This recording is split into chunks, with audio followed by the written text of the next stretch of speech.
Okay, yes, so I'm talking about museums, digital and social change. Big topic for 6 minutes, I know. But don't worry, I'll stick to it. Oh, sorry. Yes, so what I'm going to do is cover some details of a project that we're working on at the moment, which is looking at this area. But before I do, I just briefly want to say why we're scratching this particular itch. So currently for museums, I guess there are two bodies of practice and discussion going on that both relate to how they remain relevant in a time of massive change. The first of those is digital transformation. It's an area that we're all probably quite familiar with. Over a number of years, museums have been looking at this. Secondly, it's about museums thinking about their social purpose. Now that's obviously been a thing that's been relevant for many, many years, but definitely over the last kind of couple of years it's got a real currency because of these crazy economic, social, political times we're living in. And people are asking the question, what do museums stand for today? So those conversations are happening, but actually they're happening at opposite ends of the room, quite typically. Different people are having those conversations, and we're quite interested in understanding where are those overlaps. Where does that actually sit? So the question that we're looking at is, how do museums develop their capability, their capacity, in order to hit that sweet spot, basically? So, in response to that, we have been developing a project that we're currently running called Let's Get Real 6. It's the current round of our program of collaborative action research projects, which all address a particular question around digital. So this one is looking at that very question around digital and social purpose. Pleased to say we're working with some fantastic organisations. We've got 18 participating organisations and some great partners, mainly museums, but not only museums.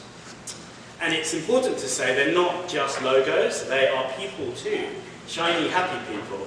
And that's important based on what I'm about to say in a little while. But this was taken at our kick-off workshop at Battersea Arts Centre in London in January. The project is running from January to October, so we're sort of about halfway through. And in terms of some of the kind of initial findings, I just want to touch upon those now. So, as I say, we're looking at the capability of the museum and how does it begin to start thinking about this work more. And really, when we're thinking about museum capability, we're looking at, from the ground up, building the foundations. And what we're looking to do is understand what are the capabilities of museum professionals in doing this work. So, I'm referencing here another project we're working on called One by One. Some of you might have heard Ross Parry talking about it yesterday, but that's basically asking the question, what are the digital literacies of museum professionals? And what we're trying to do with Let's Get Real 6 is apply that thinking and actually ask the question, what are the digital literacies that museum professionals need in order to do work that is more socially relevant and more socially purposeful? So that's now I just want to briefly touch upon three groups of literacies that we're noticing in the project.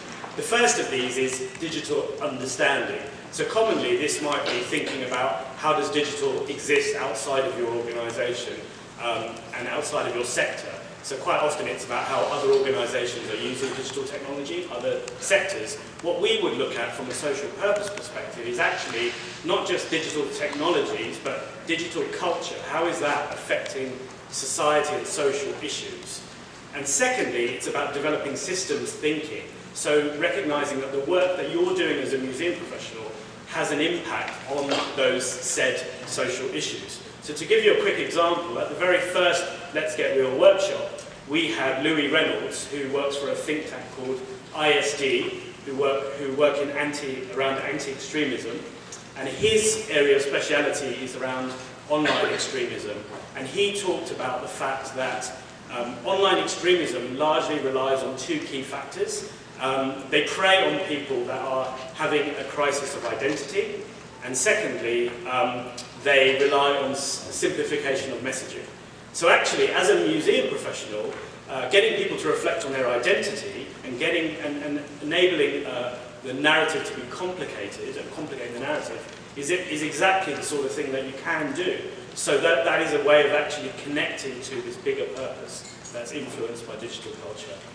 The second group of literacies are sort of digital approaches or digital processes. So commonly we might think about those as I don't know, using human-centered design in your work, or using co-creation and participatory practices in your work.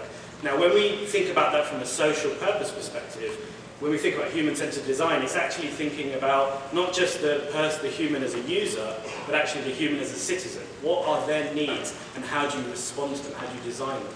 And secondly, it's when you think about working in a participatory way, it's also about really thinking about the equality of the relationship. So actually using empathy, using listening skills to actually respond and understand what those needs are. So that's how we would think about it from a more social purpose perspective. And lastly, it's a set of literacies which are around coping with organisational change. Now typically you might think about those as actually coping with new systems, new structures, new processes, but also learning new skills for new technologies that might come into your organisation. When we think about it from a more social purpose perspective, it's much more about the individual, and it's thinking about what does the individual think around change and how do they feel. So the key thing here is about self-reflection. It's about looking inside and actually thinking, what are your motivations, what are your biases? And secondly, it's about promoting collaboration within an organisation to do this work. And it's not just collaboration for its own sake, but it's actually as a learner wanting to collaborate. So just to summarise there, what does this digitally and socially literate museum professional look like?